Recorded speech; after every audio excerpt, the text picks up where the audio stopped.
Goodnight Night is more than a funny title. And it's a great title.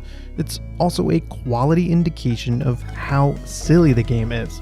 This game isn't afraid to make the cheap joke, but it's not potty humor. There's a bunch of slick mechanics I need to tell you about, but first, the premise. The game opens with the knight falling out of a tower. It's a powerful opening. Thankfully you land unharmed, a miracle! But the game sure would have ended quickly if you died at the beginning. So as a knight you have responsibilities that are thrust upon you right away by a professional quest giver. Kind of a jerk thing to do considering you just survived falling out of a tower, but of course he tasked you with going back into the tower. It's not going to be easy since the tower is filled with enemies and traps, all the usual game murder devices. Going through the tower is fairly linear with a few dead ends. It's tough to tell when you're climbing a floor since there are not many changes between them. Well, except for the elevator to take you back down so you can chat with people at the base of the tower and take a nap. As per the title of the game, the knight does a lot of sleeping. You should keep in mind that there is no permadeath. Dying happens and there can be a large penalty, but only if you choose it. Anyway, as I mentioned, there's a lot of sleeping, but it's a key mechanic.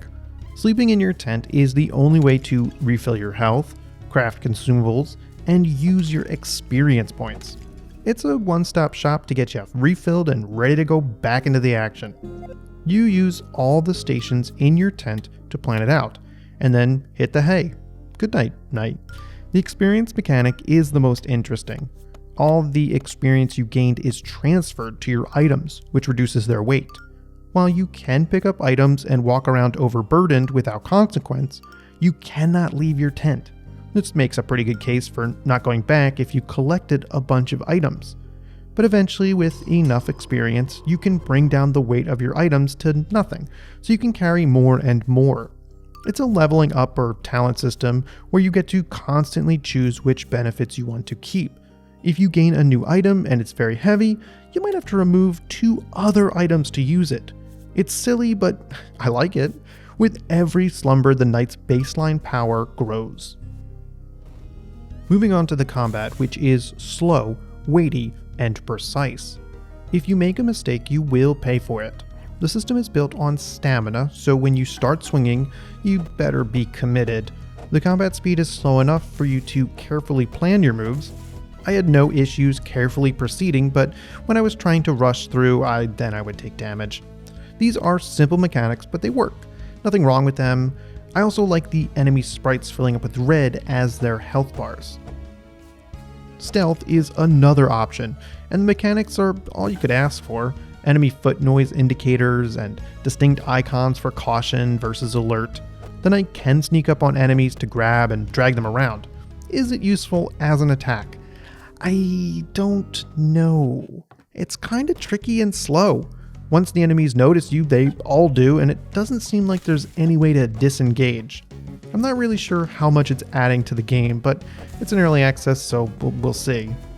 One final point of interest is the curses you pick up in the tower. Applying these makes the game more difficult, but increases the experience gained. For example, on death, lose half materials and gain no experience. That one's brutal. If that one is activated, you gain 0.05 times more XP.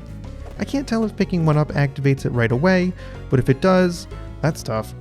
Still, always great to see games giving the player more options for adding risk with more reward. Overall, Goodnight Night is great, and I can't wait to see the finalized game. All the usual early access statements, facts, and theories apply, but with the base game mechanics already so enjoyable, it's exciting.